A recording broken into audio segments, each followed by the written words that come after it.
Kilat News Updates. Mga balita ngayon, 210 billion pesos na halaga ng investment pledges nakuha ng Pilipinas mula sa Japanese firms. Online investment scam hub sa Pasig nalantad. 63 katao kabilang ang dayuhan na utak ng operasyon arestado. Pagpuputol ng puno sa Quirino Avenue sa Maynila pansamantalang itinigil. Ako po si Cesar Soriano para ihatid ang mga nangungunang balita sa buong kapuluan ngayon. Nag-commit ang Japanese businesses ng humigit kumulang 210 bilyong pisong investment pledges sa Pilipinas kasunod ng high-level roundtable meeting ni Pangulong Ferdinand Marcos Jr. sa kanyang state visit sa Japan. Ayon sa Malacanang, inaasahang magpapalakas ang naturang investments sa ekonomiya ng bansa, magpapalawak ng lokal na industriya at lilikha ng libo-libong dekalidad na trabaho para sa mga Pilipino.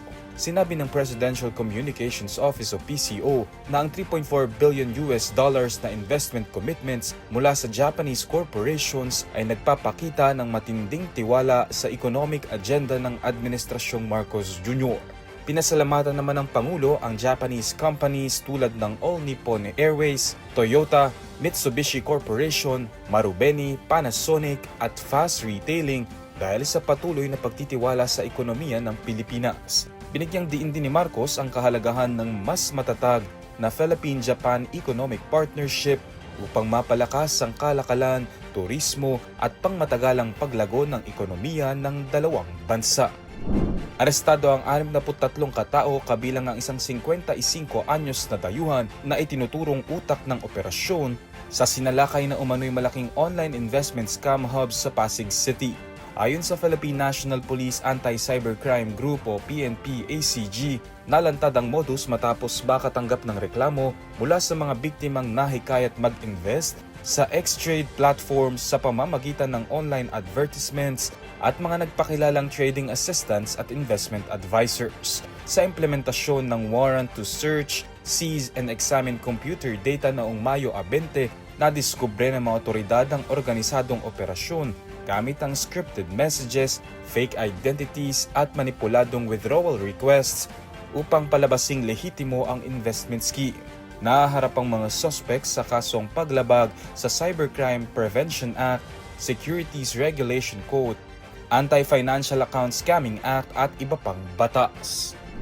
Pansamantalang itinigil ang pagputol ng mga puno sa kahabaan ng Quirino Avenue sa Maynila para sa Southern Access Link Expressway o SALEX project. Ayon sa Department of Environment and Natural Resources o DENR. Sinabi ni DENR Secretary Juan Miguel Cuna na voluntaryong ipinahinto ng project proponents ang operasyon habang muling pinag-aaralan ng proyekto at ang posibilidad na mailigtas pa ang ilang puno sa pamamagitan ng earth bolling. Ayon sa DENR, 245 na puno na ang naputol habang 27 naman ang isinailalim sa earth bolling. Nakasaad sa permit na hanggang 617 na puno ang maaaring putulin para sa proyekto. Nagpahayag naman ng suporta ang Kalikasan People's Network for the Environment sa suspensyon matapos ang isinagawang protesta ng environmental groups at mga residente sa lugar. Para sa Kidlat News Channel, ako si Renzel Linon, nag-uula. Ako po si Cesar Soriano, kasama nyo sa bawat pagputo ng balita.